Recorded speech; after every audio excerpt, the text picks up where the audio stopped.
8 নম্বর যে বিষয়টি সেটা হচ্ছে পিতামাতার যারা আত্মীয় আছে তাদের সাথে সুসম্পর্ক রাখা। পিতামাতার আত্মীয়দের সাথে, পিতামাতার আত্মীয়কে, মায়ের আত্মীয় হচ্ছে নানা নানি বেঁচে থাকে তাহলে খালা মামা এরা, আর বাপের আত্মীয় দাদা দাদি বেঁচে আছে হয়তো, দাদা দাদির নাই ধরেন, কিন্তু চাচা ফুফু, চাচাতো ভাই, চাচাতো বোন ইত্যাদি, তাদের সাথে সুসম্পর্ক রাখা। তারা অভাবী, হ্যাঁ, অথবা তাদের আর কিছু প্রয়োজন রয়েছে, আর্থিক প্রয়োজন অথবা যে কোনো প্রয়োজন, তাদের পাশে সুখে দুঃখে দাঁড়াবেন।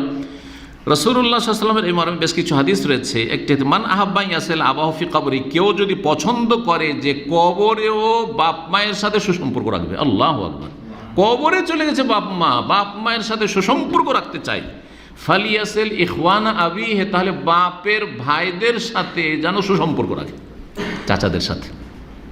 ইখওয়ান মানে আত্মীয় স্বজন, শুধু ভাই না, কাছে ভাই, ভাইয়ের ছেলে মানে ওদের সাথে সুসম্পর্ক যেন রাখে। এই হাদিস ইবনে হিব্বানে রয়েছে, ইবনে ওমর থেকে বর্ণিত। হাদিসটি সহিহুল জামিয়াতে আল্লামা আলবানী নিয়ে আসছেন হাদিস সহিহ। দ্বিতীয় হাদিসে মর্মে রয়েছে আবু বুরদা থেকে।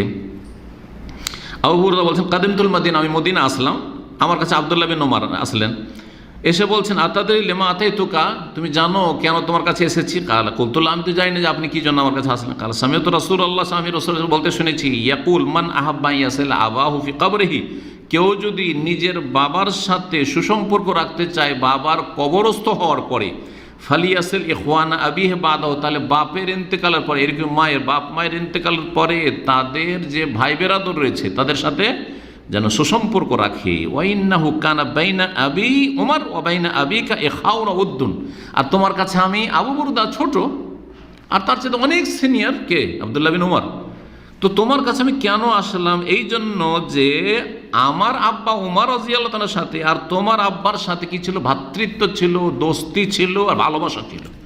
এই জন্য তুমি যেহেতু আমার আব্বার দোস্তের ছেলে, সেজন্য কি করতে এলাম?